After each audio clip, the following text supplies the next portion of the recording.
Po, share ko sa inyo yung 4 na kabuhayan na pwede natin gawin dito sa bukid.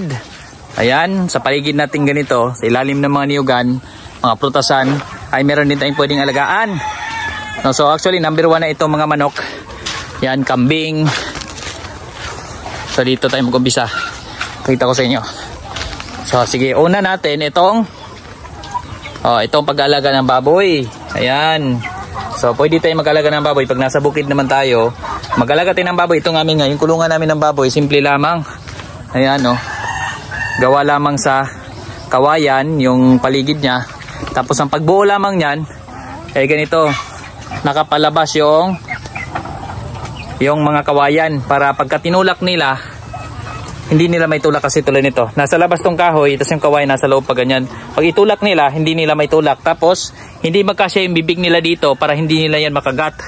No, so para napalaki namin yung mga baboy na ganyan, hindi naman nila nasira yung kulungan. No, so ayan, simple lamang yung kulungan natin ng baboy. So isa yan sa pwede natin gawing kabuhayan dito. Next naman, tulad na nabagit natin, manok, mga native chicken, tulad yan. Mga native chicken, kung meron kang 100 native chicken, magkano mo na may benta yon? No, kung mabenta mo lang tig 500 isa, so nasa 50k din yun, 100 native chicken natin. No, kaya maganda rin magparami ng native chicken. Tapos sa pagkain naman, makatipid tayo kung magtanim tayo ng mais, no, yellow corn, magtanim tayo ng azola, madre de agua, pandagdag pakain natin sa ating mga native na manok para makalis tayo sa pakain, hindi tayo gumastos na napakalaki. No, pangatlo, ito yung mga kambing. Kambing din, hindi magastos pakain kasi pwede tayo magtanim ng mga damo din na dagdag. O maraming damo sa lugar natin, kahit di na tayo magtanim, yung damo na lang na meron dyan, pwede natin ibigay sa mga kambing natin. Pwede tayo magtanim ng napier grass. Ayan, kasi lagi tayo mag-harvest kung gusto natin yung kambing natin nasa loob lamang ng bahayan, maliit yung space natin. So nasa loob lamang ng bahayan ng mga kambing, tapos i-harvest na lang natin yung pagkain sa kanila, yung mga napier, bibigyan na lamang natin ng pagkain doon sa loob. No, yung mga mais, yung bunga ng mais, kinakain ng kambing natin, pati yung mga dahon, tapos pwede na natin pakain sa mga manok natin yung bunga ng mais. Tapos yung mga dahon ng mais, bigay natin sa mga kambing natin. So marami tayong opsyon na pwedeng gawin. Yun yung pangatlo natin. So pangapat naman, magtanim tayo ng mga gulay. No? Ito, tulad nito, taro. Mga gabi, katulad yan. So ayan, pwede natin ibenta yung laman yan. Pwede rin nating lutuin yung dahon nitong mga ganitong klaseng gabi. O kahit anong klaseng gabi yan, lutuin natin yung dahon, i-chop natin, lutuin, haluan ng darak, kunting feeds, pakain na rin natin sa mga baboy, lalo na sa mga inahing baboy natin para makatipid tayo. No, so yan, mga kasaba, magtanim tayo niyan.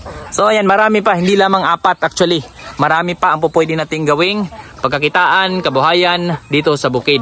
No, pwede tayo magtanim ng mga gulay, mga kung gusto natin mabilis, yung sitaw, mga ganyan. Pwede tayo magtanim ng okra, pichay, at marami pang iba na pwede nating itanim sa bukid. Kung pang matagalan naman, andyan pa yung prutas, no, tulad nito. Dito tayo. Pakita ko sa inyo. Ito, may baboy kami dito na gawing barako. So hindi na yan naka-pure feeds. Yung mga pinapalaki, naka-pure feeds yun. Pero pag ganito, gawing barako, malaki na rin siya. So more on na yan, kangkong, katawan ng saging, dahon ng saging, hinaluan ng feeds, darak. Tapos pinapakain din natin yan ng gabi na niluluto, no, ayan So maganda pa rin ang katawan niya, no? Saka hindi naman natin kailangan patabihin ng todo pag ganito kasi ng mga pang barako, pang inahing baboy, kasi pag barako, pag sobrang taba, baka mapilayan. So ang more on kami, natural, mga ganyan, mga gabi. So malaking tulong yun, mga saging na bibigyan natin ng pagkain yung mga baboy natin. Tapos ayan, magtanim tayo ng mga prutas. No, tulad nito. Yung mga prutas, matagal pa siya pero at least meron tayong inaantay. No, habang tumatagal, may namumunga. Ayan pagdating ng panahon, marami na tayong pambenta pagka namunga na yan. So actually, ang dami pa, marami pa. Kailangan lang din talaga natin ng tiyaga. Para lamang din kasi itong negosyo. Para lamang din itong negosyo. Kung halimbawa nagnegosyo tayo, o kaya nag-invest tayo, naglagay tayo ng pera sa mga investment. Minsan after mga 5 years, 10 years, dun pa lumalago yan. So ganun lamang din itong nasa bukid tayo. Pag ganun ang mindset natin, so magtanim tayo after 5 to 10 years, meron na tayong ma-harvest. Ano bang puhunan mo dyan? Napakaliit lang. Kung meron ka mga buto-buto dyan, itanim mo. Walang nang malaking puhunan doon. Tanim mo lang, alagaan mo lang ng konti. Lalaki na yan ng kusa, no? So yun, isa yun. Pag gusto naman natin mas mabilis, so ito ang pag-alaga ng baboy, no? Pag-alaga ng kambing, mga manok, pabo, at marami pang ibang mga alagain na pwede nating alagaan sa bukid. Ito sa amin nga, bukod dyan sa mga kambing, manok, meron din tayong pabo. Ayan, meron din tayong gansa dyan. Tapos yun nga, mga inahing baboy, barako. Meron din tayong mga pinapalaki dito na mga baboy, mga biik natin. May mga biik minsan na hindi namin naibebenta. So ang ang paraan namin is pinapalaki hanggang pang litsonin. Ayun namang mga maganda pang fattening, pinapalaki naman namin hanggang pang fattening. Oh.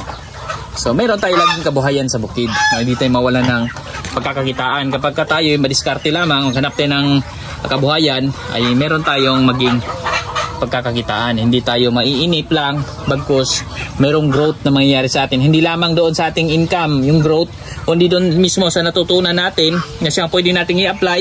Kung halimbawa sa umpisa, nag-umpisa tayong konti nito, ganito lang. Tapos na-realize natin ay kayang-kaya ko pala mag-alaga. Tapos nakikita natin ay kumikita din naman. Kung halimbawa kahit maliit lang ang kita, kung damihan ko na yung alaga, meron akong malaking puhunan na sa darating na panahon. So damihan ko na yung mga alaga ko. So mas malaki na rin pwede mong kitain. No, kung halimbawa, ngayon nag-try ka ng 4, tapos pag nakita mo ay kumikita ako dito So damihan mo, mag-alaga ka ng 50. Ay nako, mas malaki ng kita noon. Kung mag-alaga ka na ng mga 100 piraso, kung maganda naman yung market sa lugar ninyo, so mas maganda pa lalo yung kita. No, so ayun yung mga diskarte din na pwede natin gawin nang mapalago natin ang ating pamumuhay dito sa bukid, no, nang hindi tayo maghihirap. Pero kasabay ng kung halimbawa may mga trabaho tayo, so maganda ito bilang sideline muna, no? Sideline muna tayo. Subukan muna natin kung talaga bang kaya natin mag-alaga ng mga ganitong alaga, kung talaga bang kikita tayo dito.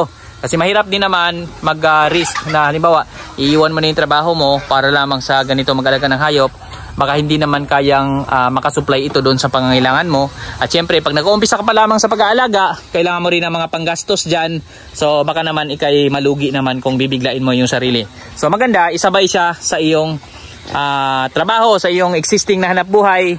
Mag-sideline muna, no, para kahit papaano ay masubukan mo muna at mapalago mo muna bago ka man ikaw mag full time. Kung halimbawa nasa ka na, pagkakataon ka na tingin mo ay kayang-kaya na, no, at pwede ka na mag full time, so pwede naman na i-full time mo na kung sinabay mo sa trabaho tapos nakita mo mas lalaki yung kita mo kapag nag full time ka. So yun ay isang magandang pangitain na mag full time ka na sa pag-aalaga ng mga hayop, no. So ayun, yun yung isa sa technique din. Para sa akin, yun din yung ginawa kong paraan kasi dati nung ako employee pa. So habang ako'y malayo, pinapaumpisan ko dito sa probinsya yung mga magulang ko yung nag-alaga. Tapos sinabay ko dito pagbablog, no, pag-alaga ng hayop. So nung gumana naman, doon ako nag full time dito, no. Talagang tinutuloy-tuloy ko na yung pag-aalaga ng hayop at talagang tinutuloy-tuloy ko na yung mga gusto kong gawin, yung mga nagpapa-enjoy sa aking gawin. Katulad ng pag-share sa inyo ng video, na-enjoy ko rin to. So tuloy-tuloy ko siyang ginagawa, no, sa ngayon. So far naman kahit papaano, kung ikumpara ko sa dati kong hanap buhay, no, ako nagtatrabaho pa lamang, sa ngayon mas maganda na yung naging masasabi ko mas maganda na yung kabuhayan namin dito sa bukid kumpara sa nagtatrabaho ko noon. Kasi dito minsan may kita, minsan wala, pero may panahon din na swerte. So maganda ang kita, lalo na kung maraming anak yung mga baboy natin. Swerte yun, napakaganda ng kita dahil marami ka may ibibentang biik, no. So ayun yung dito, yun yung risk din na kailangan nga sa umpisa is sideline muna, tapos pag gumana na full time mo na, no. So ayan yung aming technique dito sa bukid at muli po, sana'y nakakuha kayo ng ideya dito sa ating topic ngayon. Maraming salamat po.